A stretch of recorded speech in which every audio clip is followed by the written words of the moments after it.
कल शाम ऑफिस से आकर हर्ष ने सूचना दी कि उसका ट्रांसफर दिल्ली से चंडीगढ़ कर दिया गया है। यह खबर सुनने के बाद से तान्या के आंसू रोके नहीं रुक रहे हैं। उसने रो रो कर अपना हाल बुरा कर लिया है। हर्ष, मैं अकेले कैसे सब कुछ मैनेज कर पाऊंगी यहाँ? क्षितिज और सौम्या भी इतने बड़े नहीं हैं कि मेरी मदद कर पाएं।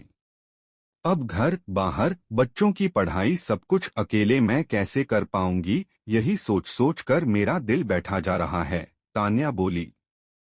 तान्या के मुंह से ऐसी बातें सुनकर हर्ष का मन और परेशान होने लगा। फिर बोला, देखो तान्या, हिम्मत तो तुम्हें करनी ही पड़ेगी। क्या करूं, जब कंपनी भेज रही है तो जाना तो पड़ेगा ही। प्राइवेट नौकरी है, ज्यादा नानुकुर की तो नोटिस भी थमा सकती है हाथ में, और फिर भेज रही है तो सैलरी भी तो बढ़ा रही है। आखिर हमारा भी तो फायदा हो रहा है जाने में। सैलरी बढ़ जाएगी तो घर का लोन चुकाने में थोड़ी आसानी हो जाएगी।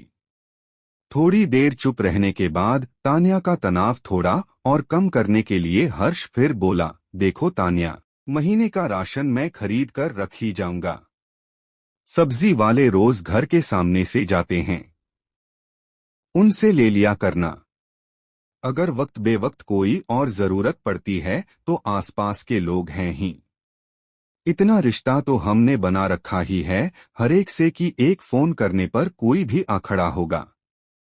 मगर हर्ष के समझाने का तान्या पर सकारात्मक प्रभाव नहीं पड़ रहा था। दरअसल 10 सालों के वैवाहिक जीवन में यह पहला अवसर आया था जब तान्या को हर्ष से अलग रहने की जरूरत आ पड़ी थी। पहले तो तान्या ने भी साथ ही चंडीगढ़ चलने की बात कही, पर दिल्ली से चंडीगढ़ जाने का मतलब बच्चों का नए स्कूल में एडमिशन कराना, नई यूनिफॉर्म खरीदना, वहां किराए का घर लेकर रहना और फिर उसका किराया देना, और यहाँ लोन की किस्त चुकानी किसी भी तरह से संभव नहीं होगा।